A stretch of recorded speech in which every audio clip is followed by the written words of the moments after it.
mga kakusina, andito na naman ako para magluto para sa inyo. Ngayong hapon, ang gagawin ko po ay gagawa po ako ng German cake. Ang tawag dito, Versunkener Apfel Kuchen.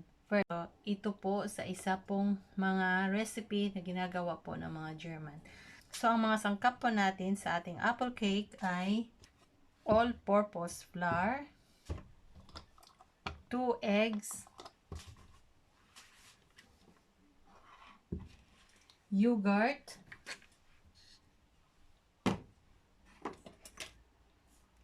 sugar, pinch of salt, butter, pero mamaya na pag matapos na po natin, i-glaze lang po natin. Ang butter po ay i-glaze po natin sa apple. 4 pieces o 3 to 4 pieces of apple, depende po sa laki. Vanilla suka o vanilla sugar. And pwede ding vanilla liquid lang po. At saka baking powder. Isang buo ng baking powder. At saka 200 ml of oil. Ito po. So ngayon, ang una ko pong gagawin ay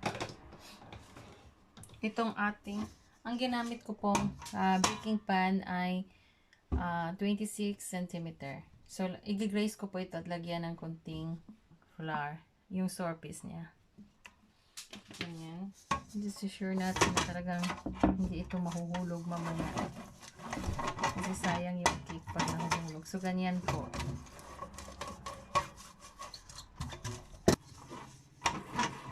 Tapos, lagyan natin ng konting flour. Lagyan natin. Tapos, yung flour ay ipaikot po natin dito. Ganyan. Ipaikot lang po. Tapos, ipaikot po natin dito sa taas. Dapat yung ganyan po. Ito din dito. Sa mga gilid-gilid niya.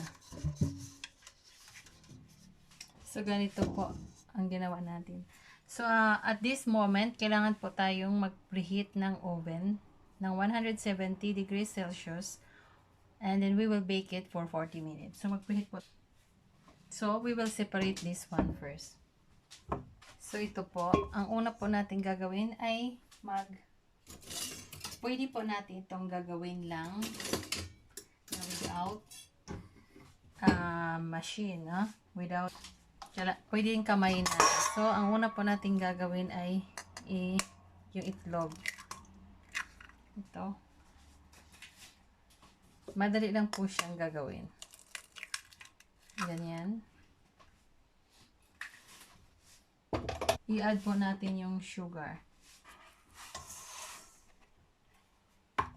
At imimix po natin ito.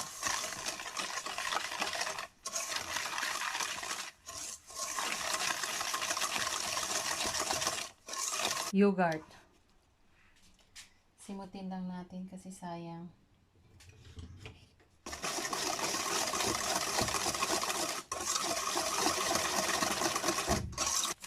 Tapos ang ating vanilla suka at saka baking powder lalagay natin sa dry ingredients.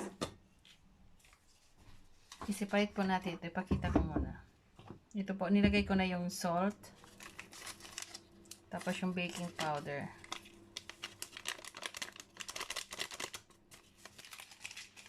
At saka yung ito po, vanilla.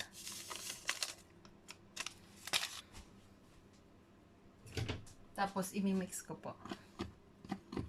Na ganyan. So ibalik po natin yung ating ito.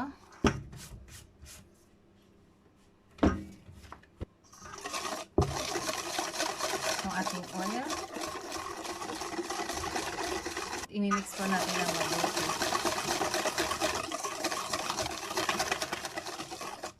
Ngayon, ilalagay natin yung ating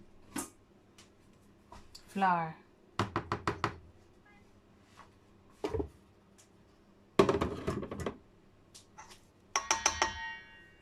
Then, ilalagay natin siya gradually. Siguro, ihap lang natin yung flour natin. So, ganyan. Isisip po natin para walang buo-buo po yung ating cake.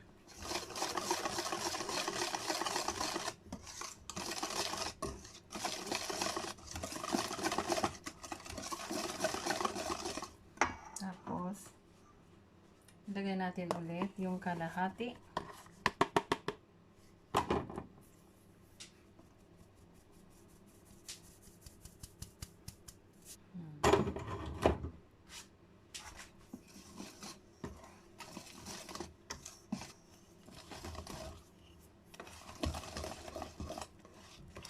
Medyo ano na siya, tumigas na po siya.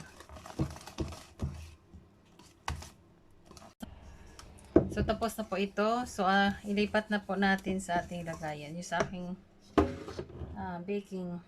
Dito po, ililipat po natin yan. Kasi ang dami pa niya dapat. So, ito po. Diyan, ilipat natin siya dyan.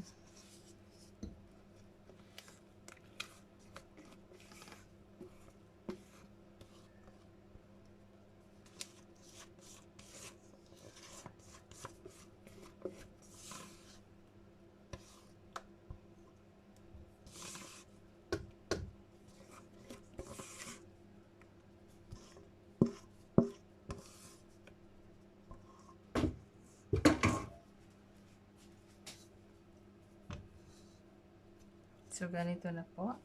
So, isiparate po natin. So, ang gagawin na po natin ay yung ating apple. So, gasan po natin yung apple natin.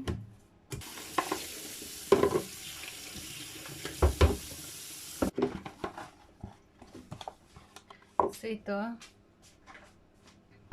At saka yung apple natin.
So, nilagay ko na po ito dito.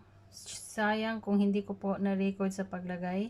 Ganito na po siya. So, yung apple ko po ay nilubog ko po doon sa ating cake batter. So, ito po. Ibabrush ko po siya ng butter. Yung butter ko po ay minilted ko. Ganyan. Ibabrush. Ang simple lang po nilang gumawa dito ng cake. Kasi dito sila, mas gusto nila more sa cake na may mga fruits. Kasi dito naman maraming apple, maraming mga grapes, maraming tapos strawberry, mga berries, ganun. Kaya, mahilig silang gumawa ng cake na out talaga sa mga prutas. So, ito po ay ready na pong i-bake sa 170 degrees Celsius for about 40 minutes. Pero depende po sa inyo. Titingnan po natin, i-check po natin sa toothpick kung okay na po yung ating cake. Saka natin kukunin.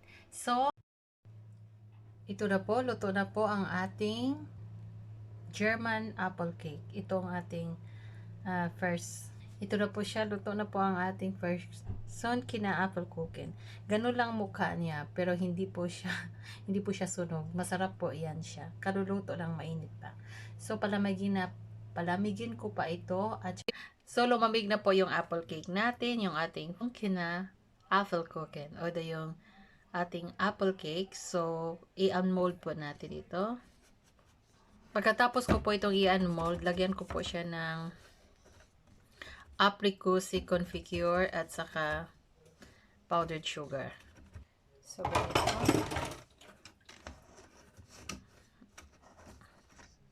Ito na po. Oh, ang ganda. Hindi po ito sunog. Crispy yung dito niya. Yung ibabaw niya crispy. So, lagyan ko po ito ng apricot confiture. So, ibabrush ko na po siya. Tapos, lagyan ko siya ng sugar.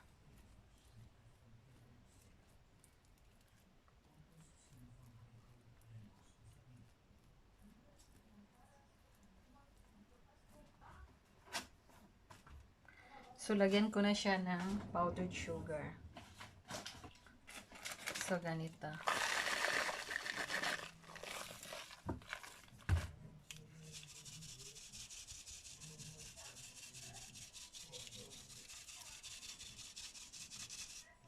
Ating apple cake.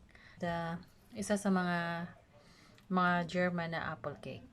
So, maraming salamat po sa iyong panonood at maraming salamat po sa laging nanonood po sa akin. Maraming salamat po sa inyo. At sana po wag niyong kalimutan mag-like, mag-share, mag-comment at mag-subscribe po sa aking channel. Sana po nagustuhan ninyo ang video na to at sana po ay manunood po kayo sa susunod ko pa na video. Maraming salamat. God bless you all. At lagi lang po tayong masaya. Bye!